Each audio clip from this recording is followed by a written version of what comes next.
Hi there, welcome back to another project update for my large scale Killa Kan. I decided that I would tackle the inside of the Killa Kan, as this was holding up progress on the front. After making a few sketches, I mocked up the main elements using some card. I wanted a central console with a radar display that would also be the mounting point for hand controls. On the left would be a screen and controls for weapons targeting, and on the right some kind of periscope to correspond with the viewing slot. But before I went any further, I wanted to get the catches in place for the top hatch mechanism, so I knew what space I would have to work with. I cut out two sets of these pieces. I started sandwiching the bits together, leaving the gaps to line up with the mechanism. Here's how they look fully assembled. They will be glued into the ceiling of the cockpit like this. I then got to work on the centre console.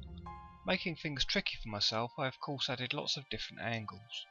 I then created the top of the console with the cutaway for the radar screen. I then made a little radar display in Photoshop and printed that out. I also decided that I wanted to try to illuminate the screen, so did a few experiments holding LEDs behind the paper. It seemed like it might work. It looked better when the LEDs weren't too close to the paper, so I mounted them about 3 to 4 cm from the screen and lined the inside of the console with metallic card to bounce as much light upwards as possible, and also to minimise light glowing through the plastic. Here's the back plate, again with a piece of metallic card and a hole cut out for the wires. A view of the console from above.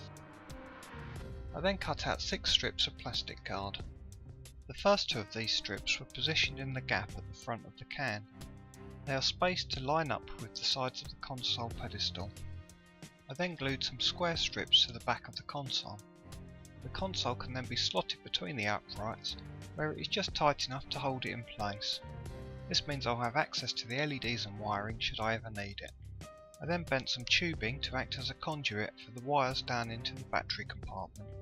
Taking a couple more of the strips from earlier, I made holes for the tube and fitted them in place.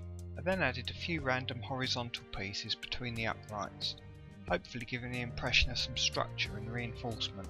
Using green stuff, I then added some details, creating welds at the joins, a little pipe clip, and a wrapped up section of pipe.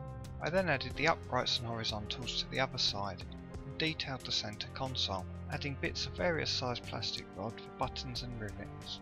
With that area now resolved inside, I was finally able to close up the front with a sheet of 1mm plastic card. Here's how it looks on the inside. With the front now on, I was also able to glue on the jaw supports that were made some time ago. And to finish off, a quick look at the radar lighting. I'm not sure that it's completely successful, as the ambient light has to be pretty low before it shows up. But it kind of works, so I'll reserve final judgment until it's all painted and in the gloomy confines of the cockpit. Well, I hope you enjoyed this update. Until next time, thanks for watching.